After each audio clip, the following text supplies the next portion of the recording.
Certamente você já experimentou algum mal entendido na sua vida. Essa semana eu me lembrei de um, ontem mais especificamente, conversando com a Ingrid, nós nos lembramos de um. E o Daniel está aqui também da Maísa, que estava, de certa forma, ligado nesse mal entendido. Nós tínhamos uma banda lá em Belo Horizonte. Durante um tempo nós lançamos um CD e tínhamos um número bom de convites para ministrar em algumas igrejas. E a minha secretária na época era a Ingrid. Na época a gente não tinha um WhatsApp igual hoje. Você manda uma mensagem, fica ali registrado. Se você tiver dúvida, você volta para dar uma olhada. Isso tem 20 anos, quase 20 anos. E de repente alguém ligou. E a Ingrid atendeu na casa dela. E ela se apresentou: "Oi, meu nome é Valéria. Eu sou da igreja tal", era uma denominação específica lá, da igreja tal, no bairro Boa Vista. Eu queria fazer um convite para vocês participarem de um congresso aqui conosco. Virem com a banda e tudo mais. E ela, ok, acertou, tudo fechado. Passou uns dias, o telefone toca de novo. E ela atendeu e falou: "Oi, meu nome é Valéria. Eu sou aqui da igreja, a mesma denominação, do bairro Nova Vista. E eu queria convidar vocês para virem ministrar aqui no nosso congresso." Ela falou: "Não, está confirmado." E aí de repente, então tá ok, tudo certo. E graças a Deus, irmãos, a gente tinha uma amiga que a funcionária dela era de uma dessas duas igrejas. Porque o bairro Boa Vista era um e o bairro Nova Vista era outro. A denominação era a mesma e as duas pessoas que ligaram se chamavam Valéria. E a Ingrid, e o convite para o mesmo dia e o mesmo horário. E a Ingrid achou que era a mesma pessoa e confirmou o segundo convite. E aí de repente ela disse: "Olha, minha funcionária falou que vocês vão na igreja dela, lá no bairro Nova Vista." A Ingrid: "Não, nós vamos no Boa Vista." "Não, ela falou que vocês vão no Nova Vista." E dessa forma nós conseguimos amenizar o problema. Agendamos essa igreja, que foi a segunda a ligar, por uma outra data. E fomos direitinho, primeiro na igreja do Boa Vista e depois na igreja do Nova Vista. Mas por que eu estou dizendo isso? Porque de vez em quando acontece com a gente algum mal entendido. E eu quero mencionar especificamente um verso do texto que nós vamos ler, que provavelmente você entendeu errado. Por que eu estou dizendo isso? Porque ele é muito citado, ele é muito mencionado. E em geral, as pessoas mencionam esse verso na perspectiva errada. Elas não entenderam o contexto. Eu quero começar nele para depois voltar no início do texto, justamente para que a gente já leia o texto entendendo o seu contexto. Capítulo 29 de Jeremias, se você der uma olhada no verso 11, esse é o verso famoso do capítulo. E em geral as pessoas o mencionam muito. E o verso 11 diz assim: "Eu é que sei que pensamentos tenho a vosso respeito, diz o Senhor, pensamentos de paz e não de mal, para vos dar o fim que desejais." E em geral, quando alguém está passando por alguma dificuldade, alguém diz para ele: "Fica tranquilo, porque a Bíblia diz que o Senhor tem pensamentos de paz, vai dar tudo certo." E muitas vezes as pessoas usam esse verso, inclusive, para até mesmo antes da aprovação, para determinarem de alguma forma uma crença, como se aquilo tivesse alguma capacidade de mudar a realidade, que afinal de contas, não vai ser por esse caminho, porque a Bíblia diz que Deus tem pensamentos de paz, então vai dar tudo certo. Uma fé, irmãos, que ela contempla parcialmente algumas verdades das Escrituras, mas não capta a mensagem completa das Escrituras. E quando nós olhamos para esse capítulo, se a gente entender o contexto, vai ficar mais claro de perceber qual é a verdade completa. E a verdade completa é que a vida é marcada por sofrimento, por dissabores, por provações. Vi um vídeo do pastor Jeremias esses dias que eu achei muito legal, um vídeo antigo dele. Aquela época em que ensinar as pessoas a determinar para Deus estava mais na moda. E o pastor Jeremias então responde com aquele jeitão dele, né? "Ô Zé, você não determina nem para o seu cachorro. Vai lá e fala para o seu cachorro: eu determino que você vai falar português." Quero ver se ele vai te ouvir. Você não determina nem para a sua mulher. Chega em casa e fala: eu determino que agora você vai fazer a comida tal, porque eu quero comer essa comida. E ele, daquele jeitão dele, brincalhão, né? Mostrando, irmãos, a incoerência, a loucura de alguém dizer que dá ordem, que determina as coisas para Deus, que anula a realidade do sofrimento. E aqui no texto que nós vamos meditar nessa manhã, na verdade, qual é o seu contexto? O contexto eu vou tentar resumir o máximo possível. Deus cria o homem, Gênesis 1 e 2, Gênesis 3 fala da queda. De Gênesis 3 a Gênesis 11, nós vemos a realidade de um mundo sem Deus. Um mundo entregue à morte, à inveja e a toda sorte de males. Nós temos lá no capítulo 6 em diante ali com Noé, como se Deus fizesse um grande reset ali. Deus está mostrando que Ele vai manifestar algo diferente na história da humanidade, que tem o seu clímax então no capítulo 12, quando Deus chama Abraão e escolhe para si um povo e manifesta graça sobre esse povo. Deus poderia ter deixado a humanidade condenada, mas Ele escolhe salvar e redimir. Deus então se revelou a Abraão. Abraão tem o filho da promessa, e assim nós ouvimos sobre os patriarcas. O povo cresce, se torna um povo forte, abençoado. Esse povo vai para o Egito. Lá no Egito, Deus proveu o que o povo precisava, e eles então não só têm o suficiente para si, mas são um instrumento para abençoar outras nações através de José. Porém, esse povo continua crescendo no Egito, porém, se levanta um faraó que agora não conhecia José, e uma escravidão mais severa começa a acontecer com o povo de Deus, e ela vai se agravando, vai piorando a cada momento. Deus levanta um homem chamado Moisés. Esse homem é o instrumento que Deus usa para retirar o seu povo da escravidão no Egito e conduzir o seu povo para uma terra prometida. Deus reafirma a promessa da terra. Deus diz que levaria o seu povo para lá. Deus envia 10 pragas no Egito. O povo sai do Egito. E o curioso é que aquela travessia, aquela jornada que poderia ter durado cerca de 15 dias, ela dura 40 anos. E a razão é porque a Bíblia diz, que Deus diz, que o seu povo tinha se tornado obstinado. E Deus então trata com o povo. Eles permanecem 40 anos peregrinando no deserto e sendo tratados por Deus. Os 40 anos são simbólicos. A ideia de que toda aquela geração passou e Deus levanta uma nova geração para entrar na terra. O povo então, através de Josué agora, chega na terra da promessa. Deus, na verdade, dá ao povo um grande lembrete, o livro de Deuteronômio. Ele é a lei sendo relida, Moisés pregando para o povo, no momento em que eles iriam entrar na terra. E Moisés diz, olha, a palavra de Deus é, nesse lugar eu vou prosperar vocês, vou abençoar vocês. Porém, no dia em que vocês se esquecerem de mim, no dia que vocês se esquecerem da minha lei, dos meus mandamentos, eu vou enviar juízo sobre vocês.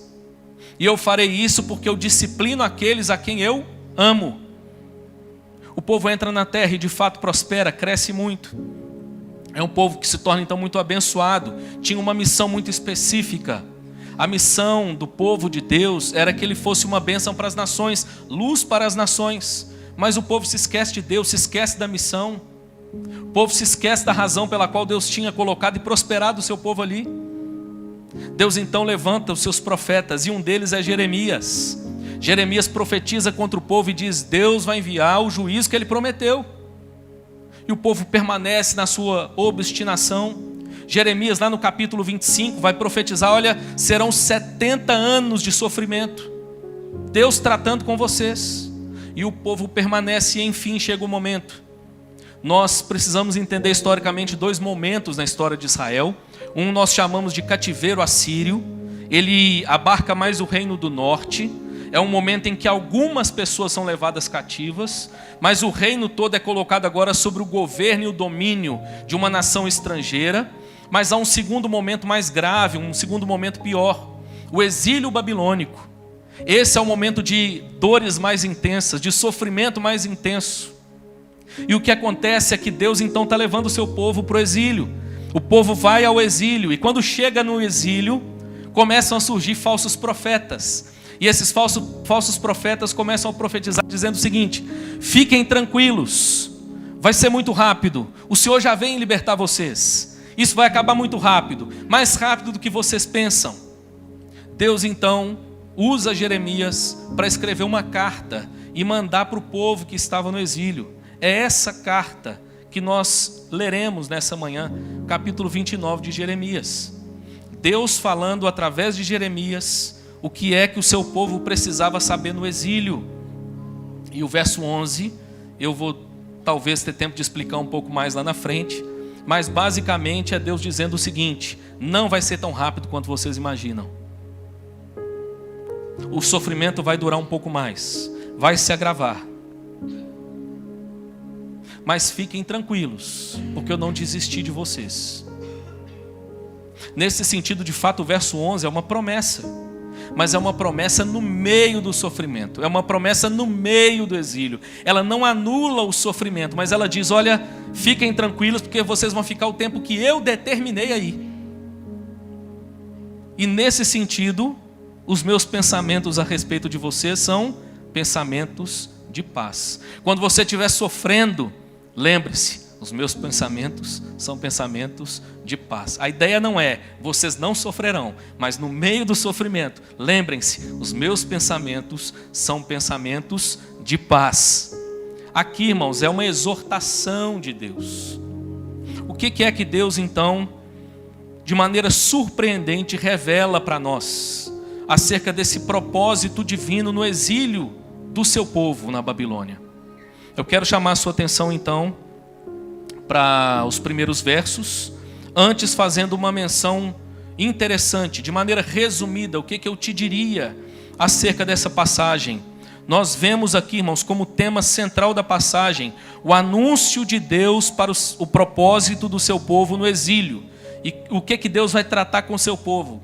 Correção, redenção e missão. São essas três coisas que Deus está tratando com o seu povo. O que eu acho bonito nessa passagem, irmãos, e no Evangelho de Cristo, é que Ele vai mostrar para nós essa maneira revelada de Deus de expor a verdade. Ao contrário dos extremos muito comuns à realidade humana, a Bíblia vai mostrar que o Evangelho, ele não começa amaciando, o Evangelho começa exortando. Ainda que Evangelho signifique boas novas, mas as boas novas de Deus começam com uma má notícia. A má notícia é: todo homem é pecador, rebelde contra Deus, e a menos que ele se arrependa dos seus pecados, ele será condenado. Não tem como, irmãos, dizer que nós pregamos o Evangelho sem anunciarmos isso.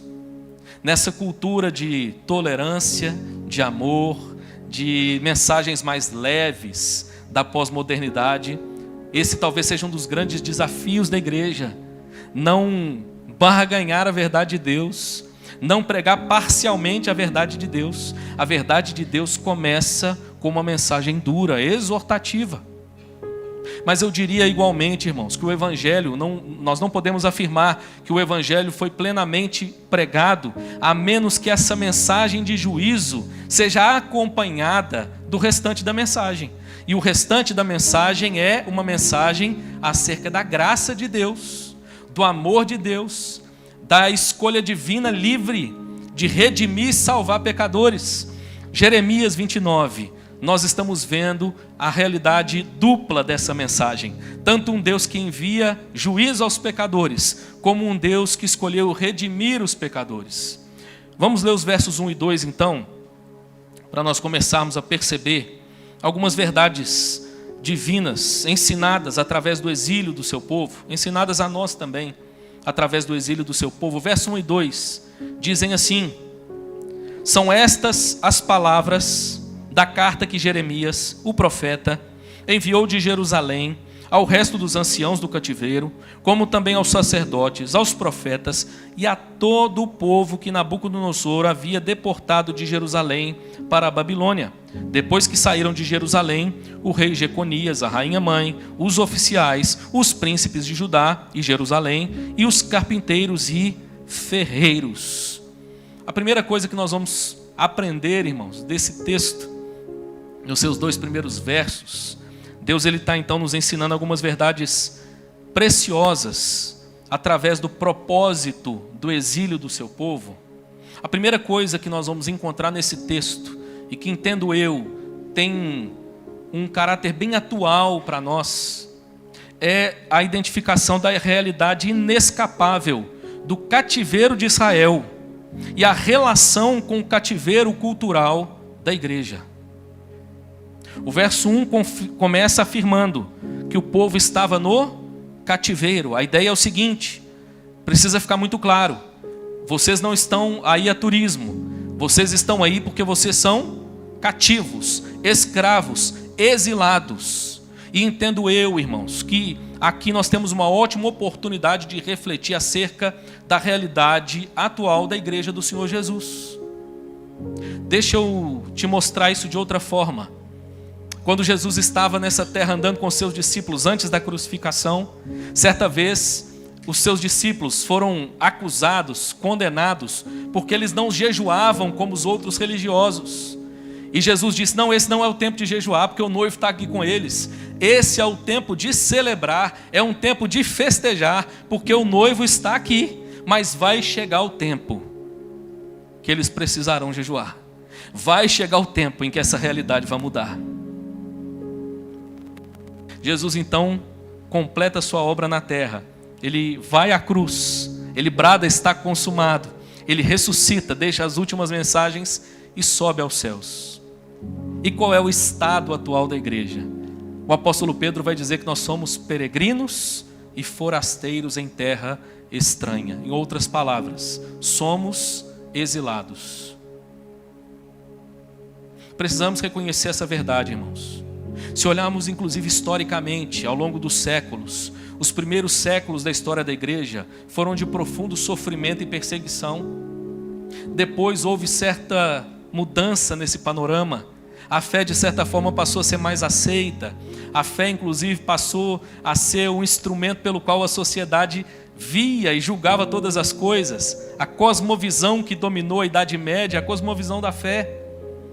Mas, irmãos, tanto na Idade Média, mas principalmente à medida que nós caminhamos pelos séculos e chegamos sobretudo nos últimos 2 séculos, nós vamos perceber que essa realidade vem mudando drasticamente. A realidade dos nossos dias, irmãos, é a realidade que foi atestada, por exemplo, por Francis Schaeffer. Uma igreja que vive em um mundo caído, hostil à fé. E a gente não pode perder isso de vista. A realidade que atestou, por exemplo, um outro missiólogo e teólogo relativamente contemporâneo, Leslie Newbigin.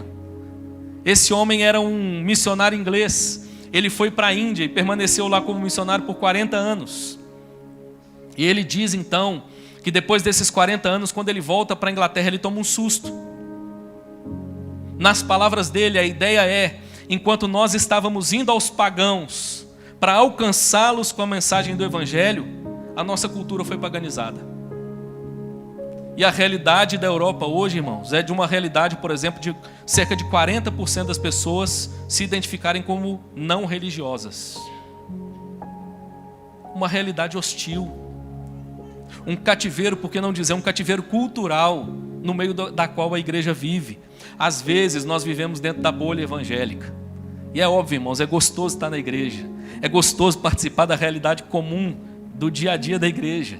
É gostoso criar os nossos filhos nessa realidade. A Laís, por exemplo, a minha filha do meio, hoje ela veio com o mascotinho da escola. A escola entrega o mascotinho para uma criança por semana, para passar o final de semana, e ela precisa registrar por foto, é um trabalho de escola, os locais onde ela foi. O pastor chamou as crianças aqui, eu estava tirando foto, porque o Tony Rabbit foi na IPVO, ele foi participar do culto. É a realidade da minha família, é a realidade das nossas vidas. E como é gostoso, irmãos, pertencer e participar daquilo que Deus está fazendo. Mas às vezes a gente não percebe que o mundo é muito maior do que isso. A realidade no meio da qual nós estamos inserida é muito mais ampla. E a realidade, irmãos, é de um mundo hostil à nossa fé. A Babilônia nessa época era lugar de ocultismo. A Babilônia nessa época era uma cultura extremamente mística. E inclusive há quem diga que o ocultismo e até mesmo algumas ideias satânicas surgiram na Babilônia nesse período. E o povo de Deus está sendo levado para esse contexto. Irmãos, não está diferente do que nós estamos vivendo hoje. Um mundo cada dia mais perceptível, hostil a Deus, hostil à fé, hostil à virtude, hostil à moralidade. E nós não podemos ser ingênuos em relação a isso. Não podemos enviar os nossos filhos, irmãos, para os lugares onde o mundo oferece escola e campos de amizade e tudo mais, sem considerar essa realidade. Não podemos ter essa ingenuidade. Não podemos ter a ingenuidade de entregar um smartphone na mão de uma criança, na mão de um filho, e não perceber, irmãos, o risco que eles estão diante de uma realidade hostil. Somos chamados então a perceber essa realidade. Pastor, como é que nós devemos então agir e reagir nessa realidade? Eu diria, irmãos, que o primeiro perigo é nós confundirmos a ideia de que há uma realidade hostil, um pensamento que se opõe, que se rebela contra Deus, e nós nos tornarmos então opositores de pessoas. Ao invés de nós entendermos essa realidade, lutarmos contra essa realidade filosófica, ideológica, essa realidade mental, nós lutarmos contra pessoas. Precisamos nos lembrar do que disse Paulo em Efésios 6,12, irmãos. A nossa luta não é contra carne ou sangue. O Evangelho não nos habilita e nos permite ofendermos e nos tornarmos inimigos das pessoas pelo fato delas serem hostis ao Evangelho e a Deus. O nosso chamado, em primeiro lugar, não é para lutar contra pessoas. Que Deus nos livre de sermos encontrados uma igreja assim. Deixa eu te dar um exemplo. Gente que está vendo a catástrofe no Rio Grande do Sul e está dizendo, está vendo, mas vocês merecem, porque vocês são pecadores, vocês são idólatras, vocês são místicos, vocês são isso, vocês são aquilo. Irmãos, quem somos nós para atribuir o juízo de Deus de maneira tão específica? Basta olharmos para as Escrituras. É claro, o mal presente nos nossos dias, irmãos, ele tem uma mensagem. A mensagem é: esse mundo caminha para o juízo. Vai chegar um dia em que o juízo alcançará toda a realidade presente. Mas identificar de maneira específica com um povo e com uma pessoa, me desculpe, irmão, mas Deus não nos deu essa autoridade. O que não nos impede de lutar contra toda forma de pensamento, toda ideologia, toda filosofia que se opõe ao Evangelho, inclusive dentro da igreja. Quantas vezes, irmãos, é dentro da igreja que filosofias e ideologias hostis ao Evangelho têm surgido? Tem arrebatado o coração de jovens, tem arrebatado o coração de famílias, tem atrapalhado a relação conjugal. E olha o que Paulo ainda nos diz, irmãos. Se nós olharmos para o apóstolo Paulo, para os seus ensinos, nós vamos ver, por exemplo, lá em 2 Coríntios, capítulo 10, do verso 4 a 6, Paulo então dizendo, olha, de fato a nossa luta não é contra carne ou sangue, mas existe uma luta. E deixa eu mostrar para vocês que luta é essa. Paulo diz em 2 Coríntios 10, 4 a 6 o seguinte: porque as armas da nossa milícia não são carnais, e sim poderosas em Deus, para destruir fortalezas, anulando nossos sofismas e toda altivez que se levante contra o conhecimento de Deus, e levando cativo todo o pensamento à obediência de Cristo, e estando prontos para punir toda desobediência, uma vez completa a vossa submissão. Paulo diz, há uma batalha acontecendo.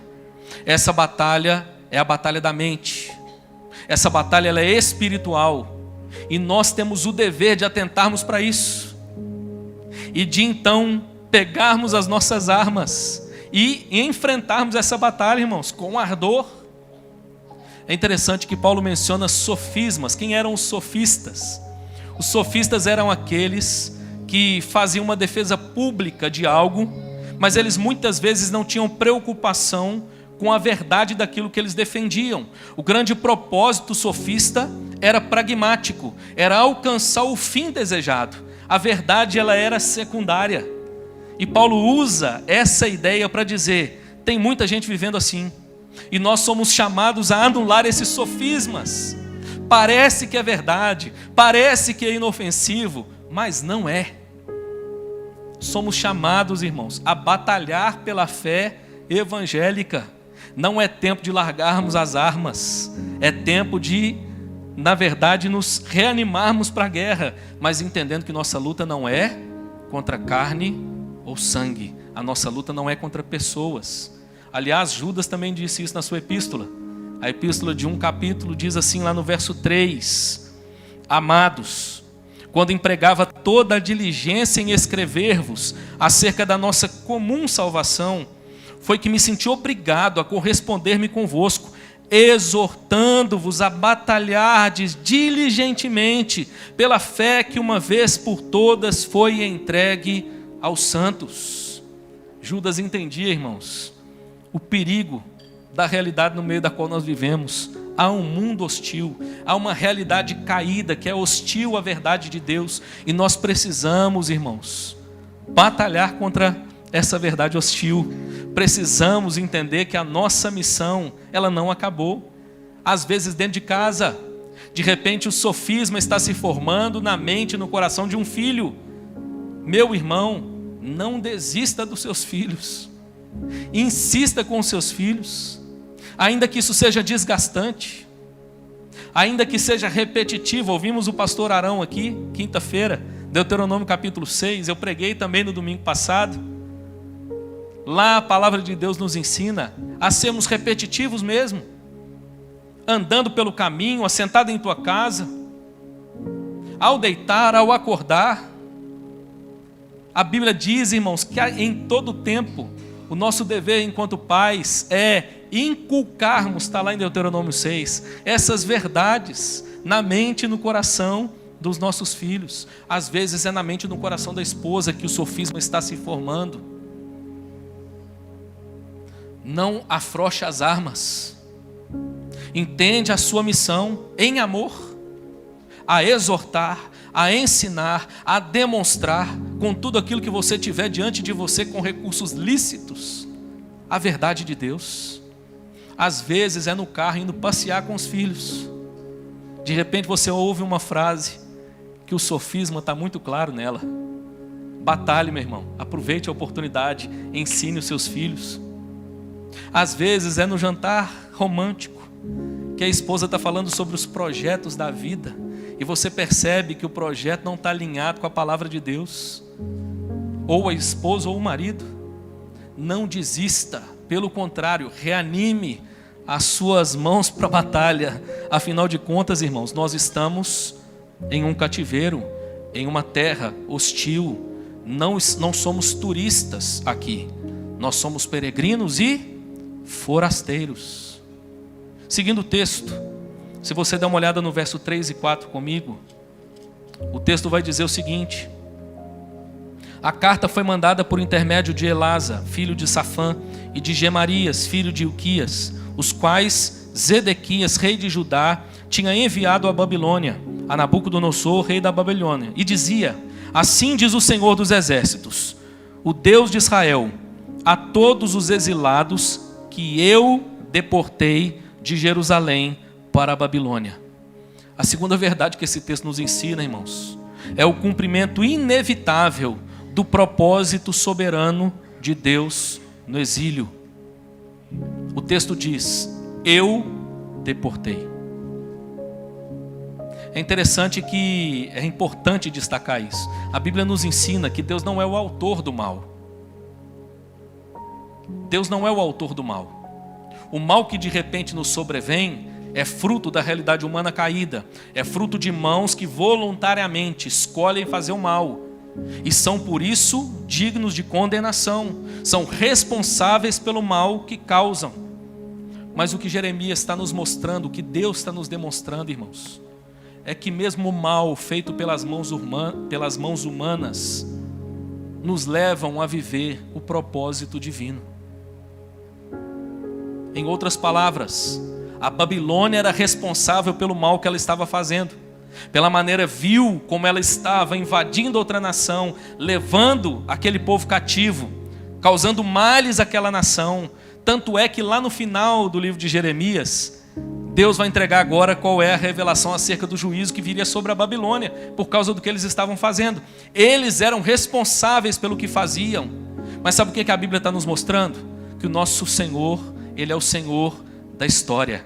Ainda que Ele não seja o autor do mal, Ele é o soberano da história, tanto global como da história pessoal das nossas vidas. Esse texto nos ajuda a lembrar essa verdade, irmãos. A perceber que muitas vezes nós vivemos situações e experiências que nós não gostaríamos de viver. Elas nos alcançam.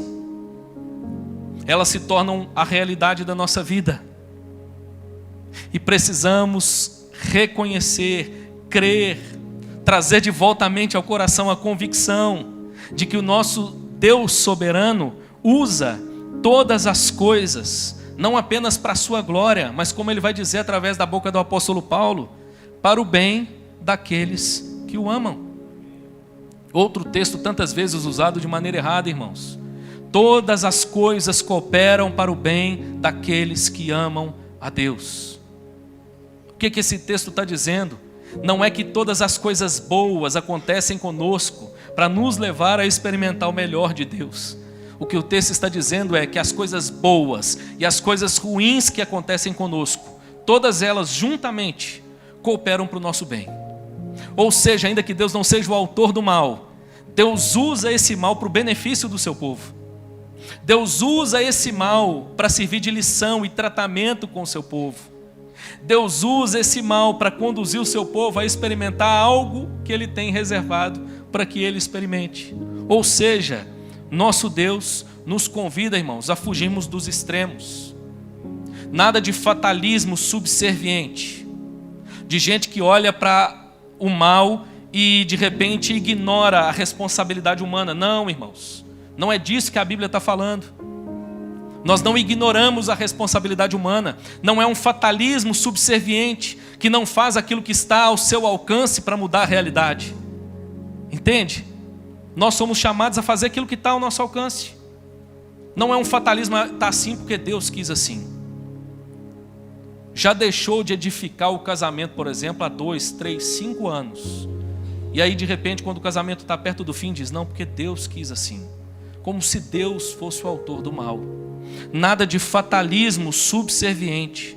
Mas também, irmãos, nada desse humanismo ateísta prático que a gente tem visto na vida de muito cristão, que vive como se tudo dependesse de si, que não se submete à maneira como Deus guia a própria vida. Meu irmão, nós passamos por circunstâncias que nós não podemos evitar. E como cristãos precisamos perceber Deus no meio delas. No meio da adversidade, Deus está conosco. No meio da adversidade, Deus pode não nos livrar da adversidade, mas Ele nos dá a graça, a paz, a força que nós precisamos para suportar e prevalecer no meio da adversidade. Nosso Deus, irmãos, é o Deus soberano. E nada, absolutamente nada, pode impedir Deus de realizar o seu propósito. Amém, meu irmão? Em última instância, viu? Deixa eu te falar uma coisa. Em última instância, não é o Lula que governa o Brasil. Não é o Ratinho Júnior que governa o Paraná. Não é o Ulisses que governa Maringá. Em última instância, Deus, como o Senhor da história, está conduzindo todas as coisas para que a sua vontade prevaleça. Deus é o autor do mal? Não. Eu preciso ser subserviente, eu não posso criticar aquilo que está sendo feito de errado? Não. Eu tenho esse direito e às vezes até dever, mas eu preciso reconhecer que no meio disso tudo há um Deus que não esqueceu de nós, há um Deus que não nos abandonou. Na verdade, tudo que está acontecendo é porque é propósito específico e exato de Deus nas nossas vidas, na vida da sua igreja, na vida do seu povo. Terceiro lugar, irmãos, se nós olharmos o verso 5, eu vou juntar aqui o verso 5 e o verso 6. Olha que bonito o que ele vai dizer agora. O texto diz assim, agora é o conteúdo da carta. Olha a carta, a mensagem de Deus para o povo. Edificai casas e habitai nelas. Plantai pomares e comei o seu fruto. Tomai esposas e gerai filhos e filhas. Tomai esposas para vossos filhos e dai vossas filhas a maridos, para que tenham filhos e filhas. Multiplicai-vos aí e não vos diminuais. É interessante, irmãos, que através desses 2 versos nós vamos perceber algo muito belo. Claro, primeiro, esses versos trazem uma mensagem de juízo. Quando Deus diz ao seu povo, edificai casas e habitai nelas, é como se Deus dissesse, vocês estão achando que vai ser rápido? Dá tempo até de edificar uma casa. Vai demorar. Dá tempo de plantar um pomar. Dá tempo de esperar a árvore crescer. Dá tempo de comer o fruto. Vai demorar. Não vai passar assim tão rápido. Mas ao mesmo tempo, irmãos, e para mim, de maneira ainda mais bela, o texto está dizendo que Deus abençoaria o seu povo, mesmo na terra do exílio. O que Deus está dizendo é: eu vou cumprir o meu propósito na vida de vocês. E isso vai se dar, inclusive, no meio das coisas comuns. É interessante que quando nós falamos de propósito, é comum as pessoas pensarem em algo grandioso. Eu já citei isso aqui, mas vou falar de novo. Às vezes vejo grandes pregações sobre o propósito da vida, e em geral o que eu percebo é que a maioria das pessoas, inclusive os cristãos, se forem perguntados, você já descobriu o propósito? Ele vai dizer que não. Eu vou te ajudar hoje. O propósito das nossas vidas, irmãos, é vivermos para a glória de Deus. O resto é secundário. Como nós faremos isso é secundário. Deus nos chama a enxergar o propósito de Deus no meio das coisas comuns. Deixa eu te dar alguns exemplos. Deus determina a Noé: faça uma arca e pregue acerca do juízo. Noé então começa a produzir a arca. Ele prega 1 semana, 2 semanas, 10 semanas, e no apelo de Noé não tinha um convertido. 100 semanas, 100 anos. Nessa sociedade pragmática que a gente vive hoje, hein? E qual é o propósito, Deus? Só constrói. Noé chegou a hora. Pega um casal de cada animal, pega a sua família e entra na água, entra na arca. Na água não, né, irmãos? E entra na arca, porque eu vou mandar chuva. Você quer outro exemplo? Gênesis 12. Deus vira para Abraão e diz assim: Abraão, sai da tua terra e da tua parentela e vai para a terra que eu te mostrarei. Eu fico me colocando no lugar de Abraão. Eu acho que eu ia falar para Deus assim: eu até vou, Deus, mas onde que é? Eu tenho que fazer mala, eu tenho que saber se lá é frio ou quente. Que tipo de roupa que eu vou levar? E Deus está dizendo para Abraão: só vai. Esse é o propósito de Deus, irmãos. Viver o comum, o dia a dia, a rotina, e perceber Deus no comum, experimentar o extraordinário de Deus no meio das coisas comuns. Edificai casas, plantai pomares, plantai vinhas, casem os vossos filhos, tenham filhos. Irmãos, é maravilhoso, na minha opinião, esse texto, porque ele está mostrando para nós, irmãos, que não é tempo de desesperança. Ainda que vivamos num mundo hostil à fé evangélica, ele está dizendo: tenhais filhos. Eu confesso que eu já contei isso aqui, eu estou terminando. Quando eu era solteiro, a pressão que eu ouvia é: você não vai casar, não? Aí eu casei, a pressão que eu ouvia é: vocês não vão ter filho, não? Aí eu tive a primeira, a pressão que eu ouvia: vai ficar em um só? Eu tive a segunda, eu tive um pouquinho de paz. Mas quando a Ingrid engravidou pela terceira vez, era como se eu ouvisse muitas vozes dizendo assim: vocês não têm juízo, não?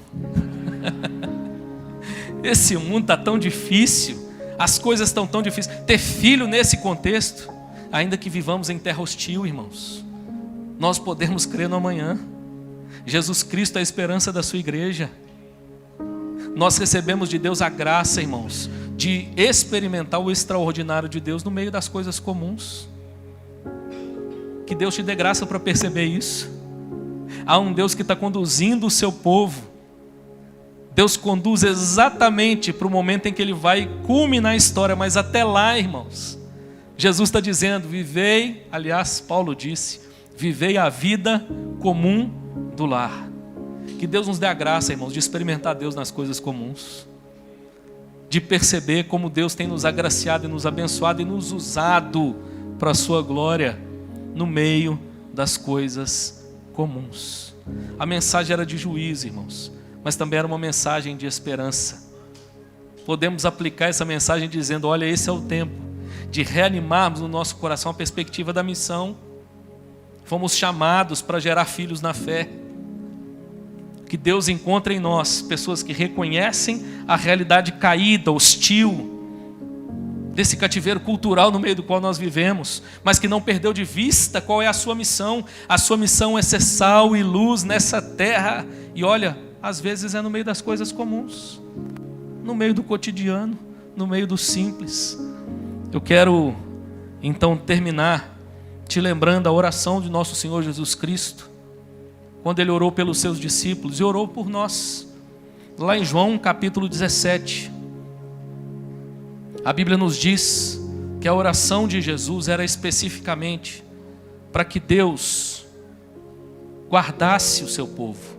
E Ele então diz assim no verso 15, que não era para que nós fôssemos tirados do mundo, mas para que nós fôssemos livrados do mal. O que isso significa? Significa, irmãos, que a razão pela qual nós estamos aqui hoje é porque temos uma missão a realizar, temos um propósito a cumprir. Deus está realizando esse propósito através da sua igreja. Por que Cristo, você já fez essa pergunta? Não levou a sua igreja para a glória logo depois que Ele ressuscitou? Ele podia ter feito isso? Claro que podia. Por que Ele não nos santificou? E claro, a santidade posicional nós já temos, mas por que Ele não nos livrou dos pecados? Entendo que tudo isso, irmãos, tem a ver com a realidade atual da nossa vida. Vivemos em um cativeiro cultural, vivemos no exílio, mas estamos aqui com uma missão, irmãos, não podemos perder isso de vista. O povo de Deus perdeu de vista enquanto estava na bonança, perdeu de vista a missão. Deus tratou o seu povo no cativeiro, e hoje no cativeiro, irmãos, nós temos a grande oportunidade de pensar acerca da nossa missão e de colocarmos a nossa vida inteiramente aos pés do nosso Senhor, nas mãos do nosso Senhor, para que Ele cumpra em nós e através de nós o seu querer, em nome de Jesus. Há muitos ainda a serem alcançados, a serem retirados da maior de todas as escravidões, do maior de todos os cativeiros, o cativeiro do pecado. Louvado seja Deus, porque aqui a Bíblia diz que nós já fomos libertos. Ele nos tirou do império das trevas, e em Cristo Jesus, irmãos, nós experimentamos a mais importante, a mais profunda libertação que o ser humano pode experimentar. Que Deus nos dê graça, e que nesse tempo nós possamos viver o extraordinário de Deus, mesmo que seja no meio das coisas comuns, em nome de Jesus. Amém, meu irmão?